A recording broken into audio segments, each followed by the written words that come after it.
তুমি যে অন্যায় করেছ, গণহত্যা করেছ, এই পাপের জন্য তোমাকে ফাঁসি দিলেও কম হয়ে যাবে। বলো, তুমি কি কিছু বলতে চাও? আমি কিছু বলবো না, আমার লজ্জা করে। নাটক কম করো প্রিয়,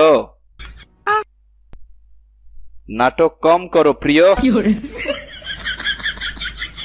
নাটক কম করো প্রিয়। আমি তো অন্যায় কিছু করিনি, যা করেছি সব তো দেশের মানুষের জন্য করেছি। আমি ক্ষমতায় থাকার জন্য ছাত্রদের উপর গুলি চালিয়েছি। হাসিনাকে গণহত্যার দায়ে ফাঁসির হুকুম দেওয়া হলো।